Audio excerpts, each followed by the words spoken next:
Muy buenos días. Pues empezamos hoy una vez más con lo que estamos estudiando sobre los 10 mandamientos y hoy vamos llegando ya casi a la conclusión. Estamos llegando al noveno mandamiento que vamos a ver hoy para estudiar, para aprender más sobre lo que Dios tiene para nosotros en estos 10 mandamientos. Como hemos visto en las ocasiones anteriores, pues hemos visto ya la primera tabla de la ley, esos mandamientos que Cristo resume con ese gran mandamiento: amarás al Señor tu Dios con todo tu corazón, con toda tu alma, con toda tu fuerza, con toda tu mente. Luego después tenemos la siguiente tabla de la ley, que Dios es donde nos habla de nuestro deber hacia el prójimo. Y Cristo añade que el segundo mandamiento es parecido al primero y es amarás al prójimo como a ti mismo. En esta sección hemos visto primeramente ese mandamiento no matarás, que tiene que ver con el respeto al prójimo. En el séptimo mandamiento, que tiene que ver con la fidelidad dentro del matrimonio. Y ahora llegamos, después, la semana pasada vimos ese octavo mandamiento que tiene que ver con las posesiones. Y hoy llegamos por fin a ese noveno mandamiento, ese mandamiento que dice: no darás falso testimonio contra tu prójimo. Bien, entonces vamos a entrar en este mandamiento. Encontramos el mandamiento en el libro de Éxodo, capítulo 20, pero llegando entonces al versículo 16. Cuando encontramos el mismo mandamiento en Deuteronomio, notamos que sencillamente el lenguaje es un poquito diferente. Dice exactamente lo mismo, pero bueno, en Éxodo leemos no hablarás contra tu prójimo falso testimonio, pero cuando lo vemos en Deuteronomio 5 nos dice sencillamente no darás contra tu prójimo falso testimonio. Curiosamente, en el hebreo allí no está la diferencia. En hebreo realmente es la misma palabra que se traduce hablarás o darás, pero la palabra que varía entre los dos sitios es la palabra que se traduce falso testimonio. Y ya comentaremos esto un poco más aquí en ese pues trato de este mandamiento. Primeramente nos habla de hablar o dar testimonio. Cuando nosotros empezamos a pensar en esto, pues notamos este mismo pensamiento en la ley. En Levítico 5:1 nos dice: si alguno pecare por haber sido llamado a testificar y fuere testigo que vio o supo y no lo denunciare, él llevará su pecado. Obviamente podemos empezar con este pensamiento y decir, bueno, aquí estamos hablando de una situación en un juicio en que una persona tiene que dar testimonio y por lo tanto es importante tener la verdad en el testimonio y correctamente visto así. Y como hablaremos en un momento, efectivamente eso es una parte de lo que tenemos en este mandamiento. Pero el mandamiento no solamente habla del testimonio que damos, sino que el testimonio que damos contra nuestro prójimo. Y entonces en esta sección de la ley donde estamos hablando de no matarás, del asesinato, estamos hablando del adulterio, estamos hablando del robo, y aquí tenemos también otra forma de hacer daño a nuestro prójimo. Y esto es dando o hablando cosas falsas sobre este prójimo. Por supuesto, cuando hablamos del prójimo, viene a la mente, pues, ¿quién es mi prójimo?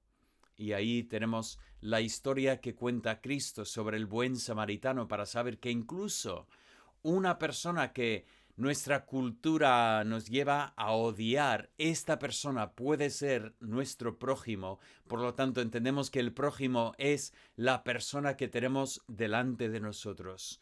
No tenemos por qué dar falso testimonio contra esa persona que tenemos delante de nosotros. Pero llegamos a esa palabra falso. Falso testimonio. ¿Qué significa esto exactamente? Y como comenté hace un momento, efectivamente cuando miramos Éxodo y cuando miramos Deuteronomio, notamos que hay dos palabras distintas, dos palabras que son sinónimas de ese concepto. Bueno, si miramos ese concepto de falso, entendemos primeramente que habla de una mentira. Una historia para ilustrar eso se encuentra primero de Reyes 22:22. Una cita curiosa, ¿no? 22:22. Bueno, algunos recordaréis quizás una referencia ahí con ese número. Pero ¿qué encontramos en esta historia en Primero de Reyes? Pues encontramos al rey Acab que quiere ir a la batalla y el buen rey de Judá, ese es el rey Jeroboam, pues decide ir con él, cosa que luego después Dios denuncia por medio de un profeta. Pero decide ir con él y todos los profetas de Baal están profetizando que el rey Acab va a ganar la victoria. Y Josafat pregunta, ¿no hay por aquí un profeta de Jehová? Y el profeta de Jehová viene al final y ya sabiendo lo que ya le piden, porque uno de antemano le dice, todos están profetizando victoria, haz tú lo mismo. Pues él profetiza que va a haber una derrota, cosa que efectivamente es lo que ocurre. Perdón. Pero en este contexto, él pues cuenta que realmente lo que ha ocurrido es que ha habido un espíritu de mentira en todos los profetas. Y aquí tenemos ya una conexión con este mandamiento, porque es la misma palabra. Esa mentira es la misma palabra que aquí se traduce falso testimonio. Empieza a darnos una idea de lo que es falso testimonio. Es mentir, es decir lo que no es verdad. Cuando encontramos la otra palabra es la misma palabra que tenemos, por ejemplo, en estos mismos 10 mandamientos, cuando nos dice que no tomarás el nombre de Jehová en vano. Y ese concepto de vanidad es, como comentamos en aquel momento, pues hacer uso del nombre de Dios o reflejar sobre el nombre de Dios lo que no es digno de su nombre. Y es tratar el nombre de Dios como si fuese vacío, como si no tuviera valor. Y entonces tenemos también ese pensamiento de que es un testimonio que realmente no tiene valor, es un testimonio que es falso. En Éxodo 23, versículo 7, o versículo 1, perdón, dice, no admitirás falso rumor. Ese pensamiento de un rumor que corre por allí, pero que sabemos que no es verdad y sin embargo una persona transmite ese rumor. Este es un pensamiento que también está conectado con lo que tenemos aquí. Así que bueno, tenemos este mandamiento que tiene que ver con la mentira y con lo que son nuestras palabras de los demás. Así que bueno, vamos a ver un poco más sobre el contexto concreto de este mandamiento. Bueno, como ya hemos dicho, por supuesto tenemos que empezar con un contexto que es un juicio. Una palabra que nos viene a la mente es la palabra perjurar. Ese pensamiento que hasta el día de hoy, cuando una persona entra en un juicio y ya le llaman como testigo, tiene un deber. Y su deber es decir la verdad. Y si hemos visto las películas y el sistema de Estados Unidos, sabe que tiene que decir la verdad, toda la verdad y nada menos que la verdad. Bueno, tenemos este pensamiento de que hasta el día de hoy todavía eso es algo muy importante. Si una persona va a estar delante de un juez, es importante, por supuesto, que esta persona diga la verdad. Y por supuesto en la Biblia vemos este pensamiento. Si recordamos la historia de Nabot en Primero de Reyes 21, Acab había visto ese huerto que tenía, esa viña que tenía Nabot junto a su palacio, y entró la codicia del rey. El rey quería esa propiedad para sí. Y sin embargo Nabot pues no quería vendérselo y por lo tanto Jezabel entró en el juego y lo que ella hizo es increíble, es terrible lo que hace. Coge a testigos falsos, personas que dicen que han escuchado a Nabot maldecir ante Dios. Qué curioso, ¿no? En este momento en que está Jezabel y que tiene sus profetas de Baal y sin embargo acusa un crimen digno de la muerte a que Nabot ha maldecido a Dios. No ha maldecido a Baal, a Dios. y esos profetas, esos testigos falsos, ya venden esta mentira y efectivamente sacan a Nabot y lo matan, lo apedrean. Y ya entra la reina para decirle la buena noticia al rey, que ya puede entrar en su viña, que la viña ya es suya, que Nabot ya no existe. Pues un pensamiento terrible de lo que es un falso testimonio. Y por supuesto, tenemos también que añadir pues el juicio de Jesús. Encontramos en Marcos 14, 56 que no podían encontrar una acusación contra Jesús, así que cogen a unos que empiezan a mentir entre sí, diciendo que Jesús había dicho. Bueno, cogen las palabras de Jesús, pero tuercen estas palabras para crear algo como algo contra el templo, que Jesús hablaba contra el templo, y así llegan a acusar a Jesús delante del juicio que tenían delante de las autoridades judías. Por supuesto, esa acusación no es la acusación que usan delante de Pilato, que Pilato tendría que haber escuchado esta acusación como lo que era, una mentira tonta. Y sin embargo, ante él ya usan otra acusación. Dice que es rey, para luego después crear ese conflicto con Roma.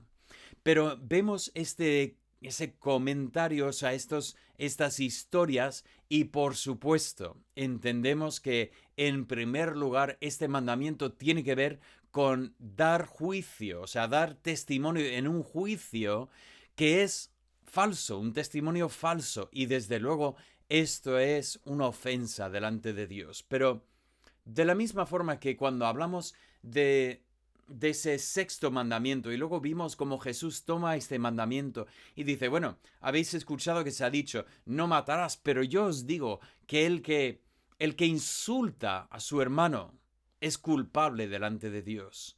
O sea, tenemos el pensamiento de que realmente no es solamente el hecho de dar falso testimonio. Y bueno, siempre que no tengas delante de ti un juez, pues puedes jugar con la verdad, puedes torcer la verdad, pero es solo un pecado cuando tienes un juez delante. Pues sería una equivocación enorme decir esto. Y en segundo lugar, veo que este mandamiento también tiene un entendimiento más genérico en que realmente tiene que ver con nuestro trato delante de cualquier otra persona. Jamás deberíamos intentar exagerar, ni inventar, ni manipular la verdad para intentar controlar las acciones de los demás. Tenemos muchas historias que nos hablan de esto. Encontramos en Génesis la historia de Sara y Abraham. Realmente es Abraham que es el culpable, pero encontramos en el capítulo 12 que cuando van a Egipto, Abraham le pide un favor a Sara, que ella diga que es su hermana en vez de decir que es su esposa, cosa que tiene cierta base de verdad porque realmente eran hermanastros, o sea, no eran hijos de los mismos padres, sino compartían un progenitor. Entonces ya Abraham le pide a Sara que haga esto y entendemos que es Sara la que cuenta la mentira en Egipto, en Génesis 12. Pero curiosamente, a pesar de lo mal que le salió esa historia, cuando llegamos a Génesis 20, Abraham vuelve a cometer el mismo pecado y pide que, bueno, en vez de pedir, él explica que Sara es su hermana, cosa que a lo mejor Sara ya resistía en cuanto a esto y Abraham entonces toma en sus manos la mentira. Y qué triste que para su hijo vuelve a caer en exactamente el mismo error cuando dice que su esposa es su hermana, cosa que no tiene ni excusa porque no era su hermana, en ningún momento era en todo caso una prima, pero no era posible llamarla hermana, cosa que al final incluso es una ofensa ante este rey de Gerar, que cuando él entiende, sospechaba, pero cuando él ve a Isaac en su trato con su esposa, sabe que le ha mentido. Y es una mentira esto. Es tan claro que realmente esto también está contemplado por esta ley que dice no darás un testimonio que es falso. O sea, decir algo sobre una persona que no es verdad, que no se debe hacer para beneficiarse, como intentaba hacer Abraham e Isaac. Esto no es correcto delante de Dios. También tenemos el ejemplo de los hermanos de José. Cuando ellos habían vendido a su hermano, toman esa túnica que era especial, que había regalado su padre, y lo manchan con la sangre de un animal. Y después lo mandan para casa y cuando ellos llegan, le preguntan a su padre, ¿reconoces esto? Que lo hemos encontrado por el camino. Qué interesante, ¿mintieron los hermanos de José? Pues si entendemos que una mentira es una palabra, es decir lo que no es verdad, la verdad es que no llegaron a mentir nunca. Nunca dijeron que un animal había matado a su hermano. Pero es que manipularon las cosas, los eventos de tal forma que era la única conclusión que podría llegar José a entender. Él mismo crea la mentira. Y creo que estos hermanos estaban frotando las manos diciendo, lo hemos conseguido, ni le hemos tenido que mentir a nuestro padre. Y sin embargo, claramente esta acción también está condenada por esta ley, porque ellos realmente han dado un falso testimonio delante o contra su padre para manipularle a creer algo que no era verdad. También encontramos la historia en Josué de los hombres de Gabaón, estos hombres que engañaron a Josué, ya con el pan viejo y con las sandalias viejas, y ya diciendo que venían desde lejos cuando realmente vivían justo al lado. Y así encontramos en la Biblia muchos ejemplos. Pero bueno, no tenemos que mirar incluso en la Biblia para encontrar ejemplos. En nuestra vida encontramos miles de ejemplos de personas que manipulan la verdad para su propio beneficio, para hacer daño a los demás. Da igual la motivación, es que no están haciendo un uso correcto de la verdad. Ellos están dando un testimonio, están anunciando algo que no es verdad. Entonces llegamos a un entendimiento general que dice que realmente lo que tenemos aquí es un mandamiento que nos lleva a entender que siempre hemos de decir la verdad. Ahora, en cuanto digo esto, igual alguien ya lo está pensando. Alguien está diciendo, pero ¿siempre hay que decir la verdad? Entonces entramos en un tema que realmente es un tema importante. Un tema que nos lleva a la cuestión ética. Pero primeramente comento varios textos que tenemos. En este caso tengo 3 textos de Proverbios que nos hablan de la verdad, ¿vale? Tenemos primeramente este texto de Proverbios 25:18. Martillo y cuchillo y saeta aguda es el hombre que habla contra su prójimo, falso testimonio. Ese texto me llama la atención porque habla de una persona y dice que esta persona es como un martillo, es como un cuchillo, es como saeta aguda. O sea, realmente tenemos 3 instrumentos de daño. Y dice una persona que empieza con la falsedad, una persona que no va por la verdad por delante, es que va a hacer daño a su prójimo. Y realmente así es. La mentira siempre hace daño. Incluso en Proverbios 6 nos dice el sabio que hay 6 cosas que abomina a Dios. Y justo arriba de su lista está la lengua mentirosa. Pero llegando al final de su lista, él dice, el testigo falso que habla mentiras. Y aquí tenemos este pensamiento. La persona que usa su lengua para mentir, pero incluso lo hace para aprovechar aprovecharse de los demás para poder ganar algún beneficio con su prójimo. Y dice que Dios odia esto, lo odia y así nos ha advertido que no demos falso testimonio contra nuestros prójimos. Y así también tenemos en Proverbios 19 un pensamiento que dentro del espacio de 4 o 5 versículos se repite 2 veces. El testigo falso no quedará sin castigo. El que habla mentiras no escapará. Y luego el versículo 9 volvemos a leer, el testigo falso no quedará sin castigo. Y luego después, el que habla mentiras perecerá. Tenemos este pensamiento que Dios dice, yo castigaré a la persona que dice mentiras, la persona que da falso testimonio.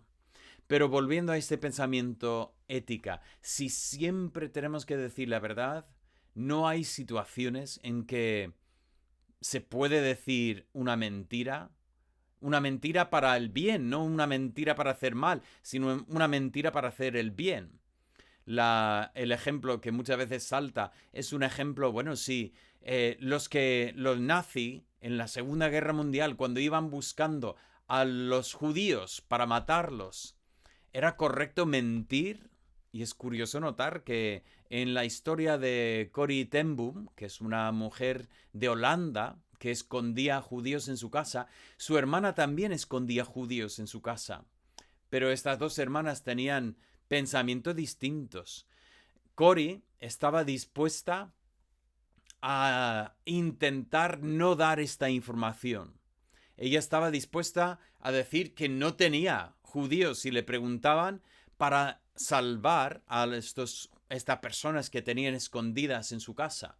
Y su hermana, sin embargo, decía que había que decir la verdad. Y es curioso que llegaron a la casa de su hermana y le preguntaron. Y la hermana, pues, dijo, sí, claro que tengo judíos en la casa. Y al final cogieron a ella y a los judíos que tenían en la casa. Ella pensaba que a lo mejor se podría ponerlo como si fuese una broma y que así, de alguna forma, Dios la protegería y así decir la verdad, pues podría salvar incluso a ella y a las personas que tenía escondidas. Al final, pues tristemente ella murió en la cárcel. ¿Qué pasa con esto? ¿Hubiera sido mejor para ella mentir? Y muchas veces se da ejemplos incluso en la Biblia. Quizás ya lo tenías en mente, ¿verdad? El ejemplo de Rahab. ¿Recordáis cuando llegaron los 2 espías a Jericó? Y después se había enterado de que había espías que habían entrado y por lo tanto mandó el rey para preguntar. ¿Y qué hizo Rahab?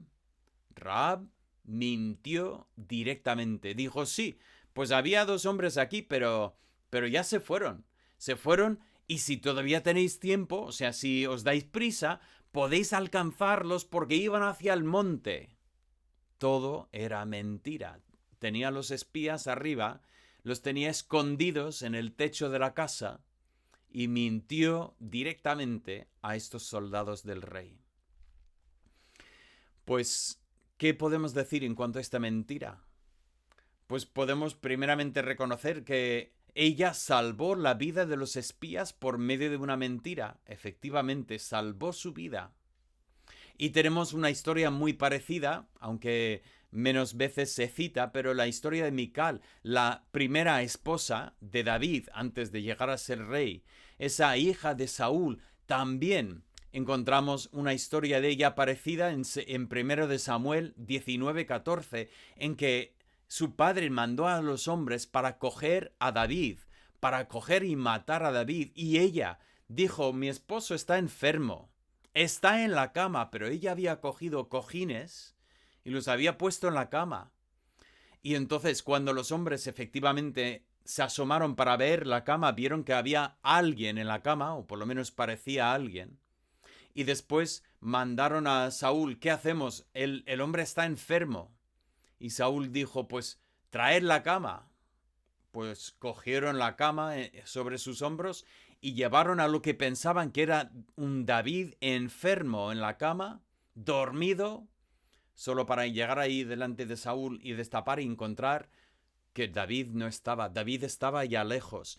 Y se puede justificar y decir, bueno, Mical salvó la vida de David por medio de una mentira y un engaño, poniendo estos cojines en la cama para hacer creer que era verdad que David estaba enfermo. ¿Qué podemos decir en cuanto a esto? Pues esta cuestión ética es pues un tema sumamente difícil. Desde luego, tenemos que notar que Rahab y Mical salvaron la vida de dos personas, o de, en este caso, tres personas importantes. Pero también debemos notar que en ningún momento vemos en la Biblia que se justifica a estas dos mujeres como para decir que hicieron lo correcto en hacer lo que hicieron. No sé si en algún momento estaremos tú y yo en una situación en que decir la verdad podría costarnos la vida o incluso eh, hacer que otra persona caiga en el peligro de la muerte. En este momento, pues yo no sé lo que voy a hacer en este momento, pero no puedo escaparme de la verdad bíblica de que Dios manda que debemos decir la verdad, no debemos dar falso testimonio, no debemos mentir.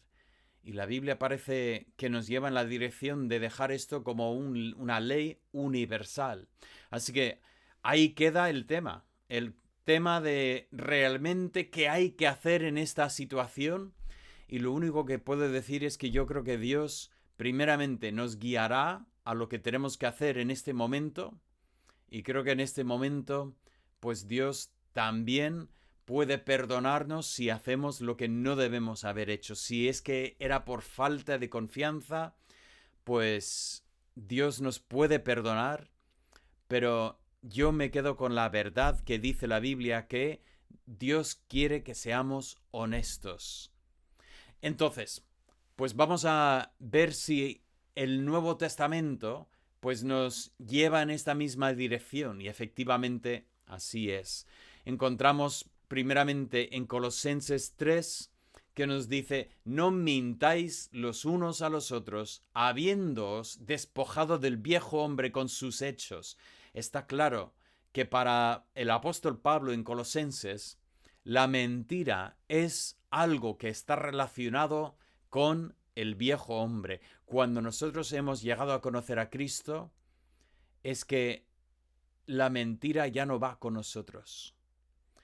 Y me gustaría pensar, volviendo a lo que hablamos antes de Rahab, me gustaría pensar que Rahab, cuando empezó a conocer a Dios de verdad, ella empezó a ver que incluso la mentira no tenía por qué formar parte de su vida.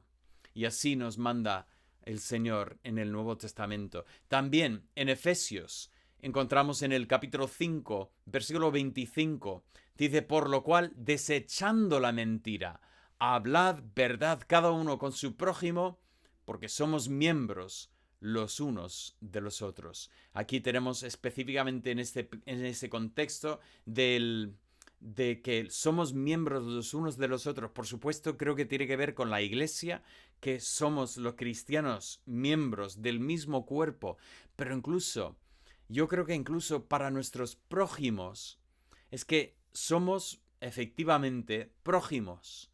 O sea, somos descendientes de Adán. Y creo que debemos desechar la mentira y debemos siempre buscar hablar la verdad. Si decimos algo que no es verdad, creo que debemos pedir perdón, creo que debemos decir la verdad e intentar nunca manipular, dar medias verdades, algo para intentar manipular a las personas. Bueno, como hemos hecho con estos mandamientos, vamos terminando con los 3 propósitos de la ley. Y en primer lugar, la ley siempre refleja el carácter de Dios. ¿Qué nos dice esta ley sobre Dios? Pues nos dice que Dios, si nos pide a nosotros que no demos falso testimonio. Dios jamás nos da falso testimonio. Podemos fiarnos 100% de lo que Dios dice en su palabra, porque como decía Cristo, su palabra es verdad. Nos dice Hebreos 6:18, Dios no puede mentir. Cuando Dios promete algo, es que es una promesa de Dios, y eso es un consuelo enorme para nosotros, saber que Dios siempre dice la verdad. Pero en el momento que establecemos el carácter de Dios, reconocemos que nosotros no tenemos derecho de estar en la presencia de Dios. Si miramos el carácter humano, da igual qué nacionalidad, da igual en qué continente, es que el ser humano es mentiroso. Nosotros mentimos para protegernos a nosotros mismos, mentimos para intentar avanzar en la vida. E incluso a veces mentimos porque mentimos. Hay mentiras que son tan descaradas y es que realmente no sirven de nada. El ser humano es mentiroso. En ese sentido, no merecemos tener comunión con Dios. Jamás podríamos merecer tener comunión con el Dios que es verdad, el Dios que no miente nunca. Pero la ley siempre nos lleva a Cristo. Fíjate que cuando querían enjuiciar a Cristo, querían ejecutar a Cristo, la única forma de encontrar alguna acusación contra él era mentir, era tomar sus palabras fuera de contexto, torcerlas para intentar así acusarle, porque Cristo, como Hijo de Dios, es mentira, es pura verdad y nunca mintió. Pero la ley nos lleva a Cristo y nos dice que Cristo puede ser la solución para esa mentira que está en el corazón humano. Y fíjate, el Evangelio siempre empieza con el arrepentimiento. ¿Qué es el arrepentimiento? Es un momento en que dejamos de mentirnos a nosotros mismos. El ser humano siempre se miente a sí mismo, diciendo, bueno, yo no soy tan malo. Hay otros que son peores. Podría ser yo peor de lo que soy. Es que muchas veces yo soy buena persona. Y el arrepentimiento nos lleva a poder dejar ese falso testimonio e ir a la verdad y decir, yo soy pecador. Soy pecador que he ofendido a Dios y no tengo ningún derecho de estar delante de Dios. Y en medio de este momento de arrepentimiento, Dios puede obrar la fe, porque el verdadero arrepentimiento siempre nos lleva a la verdadera fe, y la verdadera fe nos lleva a ese momento en que Dios interactúa con nosotros para poder transformar el corazón pecaminoso y hacernos hijos de Dios. Mandar a su Espíritu Santo para morar en nuestros corazones. Y así la ley nos lleva a Cristo, que es la única solución para nuestra mentira. Pero la ley siempre nos muestra lo que verdaderamente agrada a Dios. ¿Y qué es lo que agrada a Dios? Lo que agrada a Dios es la verdad. Quiere que nosotros digamos la verdad. Seamos personas conocidas por la verdad. Es importante que entendamos este principio de la palabra de Dios.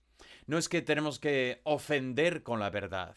Cuidado, hay formas de decir la verdad y hay formas de dar información correcta, pero no diseñada para manipular o para engañar a las personas. No hay que dar más información de la necesaria muchas veces.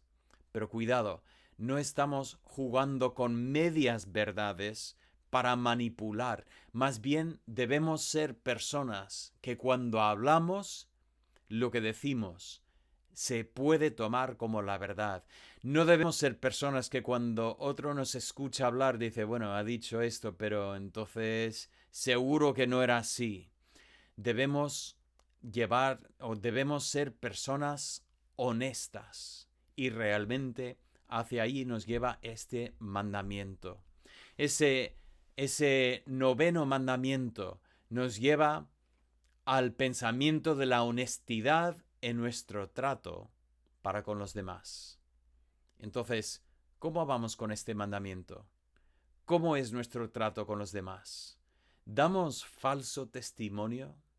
¿Somos los que igual escuchamos un rumor por ahí y lo pasamos a otra persona? Oye, puede ser que tengamos nuestra excusa. A lo mejor se disfraza ese rumor de petición de oración. Muchísimo cuidado, porque Dios no quiere que nosotros pasemos información que podría ser dañosa en cuanto a otra persona. Oye, si nos llega una información, no pases esta información a otra persona. Tienes que orar, ora en cuanto a esto. Si hay una situación que hay que tratarse, pues la Biblia habla de esto en Mateo 19. Vayamos directamente a esta persona y hablamos de ese problema para que se pueda solucionar. Oye, tenemos la tentación de torcer la verdad porque si decimos la verdad, pues a lo mejor caemos mal, o sea, nos refleja mal. Pues cuidado, vamos a ser personas honestas, vamos a intentar siempre asegurar que lo que sale de nuestra boca es la verdad. Y así nosotros haremos lo que Dios pide de nosotros. Oremos. Padre Santo, gracias por lo que hemos visto en tu palabra y Señor, reconocemos que efectivamente es difícil decir la verdad. No es lo natural para el ser humano muchas veces. Muchas veces por vergüenza, otras veces por beneficio propio, otras veces sencillamente porque es más fácil hacerlo. Es que no decimos la verdad. Y sin embargo, cada vez que hacemos esto, no estamos reflejando tu carácter como mereces. Y pedimos entonces, Padre, perdón y pedimos ayuda para que nuestras palabras sean verdad y así reflejen tu palabra. Te lo pedimos en el nombre de Cristo Jesús. Amén. Que Dios nos ayude a así vivir delante de Él y así agradarle con nuestras palabras.